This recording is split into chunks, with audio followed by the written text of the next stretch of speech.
Hello, what is up? I hope you're all doing well today. So, this is going to be the first episode of Bread of Curiosity. Now, I'm trying to do this a little different. I do have some texts, I do have things written down, but honestly, I like to go at it a little more flexible. So, we're doing this not by the book, to be exact. But let's start off the first episode with the question, how did they think of this? Now, have you ever asked yourself, how did they think of this? I mean, why would you just find a brownish vegetable ball in the ground and think, I'm gonna eat it? Crazy, right? So, I have a lot of these thought processes that happen. Maybe they happen to you too. But hey, this question will have multiple episodes because this question always amazes me for multiple topics. But since I don't want to drift off too much in random directions, I will cover it in different topics. And if you heard the beginning, you can already guess which one that is going to be. So, starting off with the question I already asked, something simple that we all eat and have in our household: potatoes. Crazy, right? Now, potatoes, as you might know, have been a very potent meal part in history for quite a while. However, what is also important to know is that potatoes in its raw form are poisonous if consumed in high amounts. Wow, there you got a history lesson right there. And they aren't very delicious raw anyways. Potatoes are also grown kind of like roots. Now, remember, back in the day, I wonder, did people just pick up whatever they found and ate it straight up to see what it tastes like? I mean, berries and apples, I would understand, as they look very inviting to eat, but potatoes? And when we start to drift off with that thought, we know today that there are numerous things that are poisonous, be it only in certain stages or in general. Think about it. For us to know what something does to a human, there's only two ways that could have happened. They either tested it on something else, or what probably happened, since some of these foods have been discovered so far back, they just ate it and saw what it does. To some of you, that might not even seem strange, but to me, thinking about that first person discovering potatoes seems hilarious. Just imagine, oh look, a weird looking ball attached to roots. I'm gonna eat it. That's just, to me, that sounds strange. And you can go on with that for as long as you like. It can go in several directions, but we're staying with food today. Now, by stretching this thought further, I think of all the things we now know about the different methods for consuming food. I mean, meat, for instance. So someone, and yes, this has been really far back, someone figured out that we as humans enjoy meat. Drifting off a little, so hold that thought.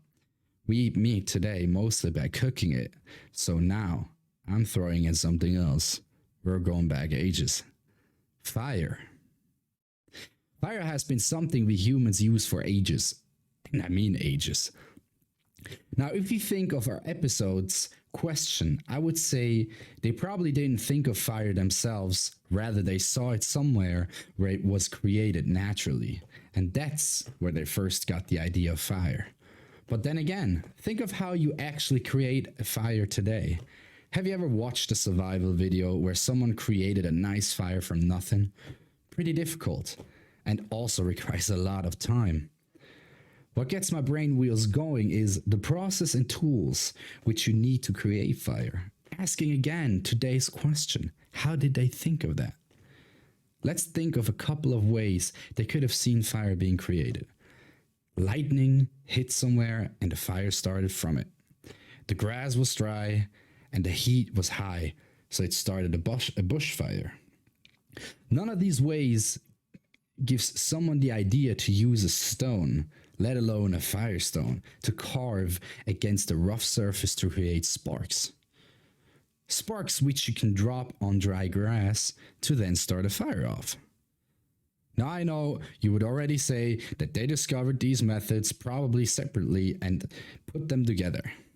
The stone carving probably came from making tools, and the sparks, maybe even on accident, got on dry grass, which created the fire. Still though, try to put yourself in that moment. Doesn't it give you just a tiny feeling of, man, amazing? How did they just thought of that? Now going back to the topic of meat. Sorry for the drift off. So naturally, I would guess they saw that animals ate each other. So they thought, okay, I guess that's what we're doing. But then suddenly someone was like, I wonder what it tastes like if I put it on fire. Later days, someone had to think, let me put in the fire only for a quick second. Maybe it tastes different. Now always try to remember, I know that these were processes of people who were maybe testing new ways or stumbled on it by accident. But that's not the point. The point is that I think it's amazing that someone just had a thought like that. And that's what I like about these topics. Just thinking about how they sometimes maybe had a random thought and tested it out. Because today, for you, everything just makes sense because you don't know it any differently. It makes sense to cook certain things or to enjoy other things raw. You know that you can eat meat with multiple cook options and probably have a preferred way. Trying to figure something new out today doesn't seem to be easy because we already know so much about the world. There was so much discovered back in the day because amazingly, it was already there. We just didn't know it yet. But back to the square roots. They didn't have that knowledge.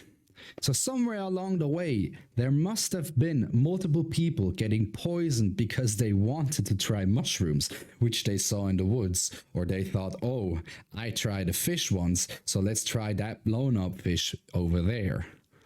Somewhere along the way, there must have been people who just had that simple and random thought, just like Bear Grylls, for instance, if you know who that is. Look at that weird looking thing over there. I'm going to eat it. That's a classic. Just think about that for a second. Look where we have come. Eating used to be about survival, and today it is an elective need.